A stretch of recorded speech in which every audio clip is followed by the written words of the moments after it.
Welcome. Today we're getting into something huge, a fight that really, really shook the anime world. Oh, yeah. We're talking Jujutsu Kaisen, specifically the legendary Gojo versus Sukuna fight. Legendary is the right word. It felt almost dreamlike when it finally happened. Totally. So our mission today, we're going to peel back the layers on this one, look at the key moments, why it hit everyone so hard. And it really did hit hard. Yeah. This wasn't just, throwing punches. It was techniques, philosophies clashing. The buildup was insane. Right. Years of waiting, basically. Exactly. And it delivered. We're going to break down those tactics, the moments that really made it stick with you. Okay, let's dive in. So the start. Gojo, strongest sorcerer. He doesn't waste any time. Nope, straight in. He goes right for his a domain expansion unlimited void. Now, just remind us, what's the core effect of that? Like, what does it do? Oh, it's nasty.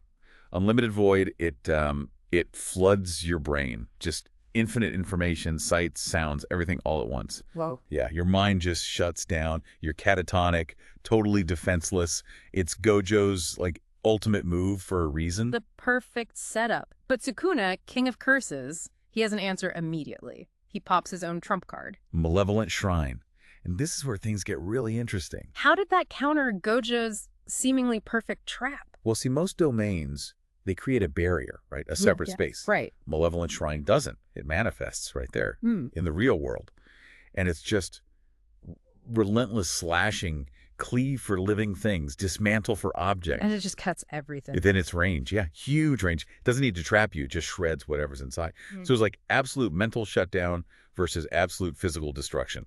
A crazy clash. And beyond the domains, we saw Gojo's hollow purple, that purple energy blast. The technique erasure, yeah. Going up against Sukuna's cleave and dismantle, those invisible cuts, that was pure power on display. Absolutely peak JJK. Yeah. Gojo's hollow purple is just pure obliterating force. Sukuna's slashes are like surgically precise destruction. The fact they could even clash tells you the level they're operating at. Exactly. The sheer cursed energy output was off the charts. But just when it looked like Gojo had the edge. Yeah, it really felt like Gojo was winning for a bit there, didn't it? It did. A lot of us thought so.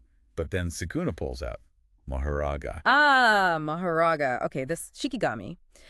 What was the deal with its adaptability? Why was that the thing that could actually threaten Gojo? Okay, so Mahoraga has that wheel above its head, right? Yeah. Every time it gets hit by something new, the wheel turns and it adapts.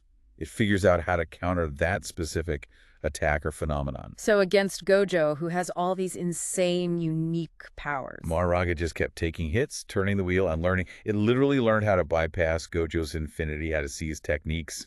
It basically figured Gojo out. Step by step. Until it could land that slash. The one that adapted to cut not just Gojo, but the space he occupied, that proved fatal. Just strategically brutal from Sukuna using Mahoraga like that. A masterstroke, yeah. Cold but effective. And then the aftermath. That moment in the afterlife or wherever Gojo was. The line. I lost, but it was fun. Chills. Just chills. Why did that simple line hit the fandom so hard? It's just so Gojo, isn't it? Even in defeat, facing the absolute strongest, his main takeaway is satisfaction, joy in the challenge. It showed his confidence, his whole approach to being the strongest. It wasn't just about winning, maybe. It turned the whole thing from just a fight into, like you said, a real JJK history moment. Totally cemented it. This wasn't just a battle. It was, a landmark event for the series. Defined so much. For sure. Power, strategy, character. It was all there. So wrapping this up, what's the takeaway for you listening? Well, think about that line. I lost, but it was fun. What does that actually say about someone? About finding something worthwhile, even when you don't. Well, when you don't win. Finding satisfaction in the effort, maybe. Even in the ultimate defeat. Yeah, maybe. It's definitely something to think about, how that mindset applies, maybe even beyond anime, in our own challenges. Something to chew on.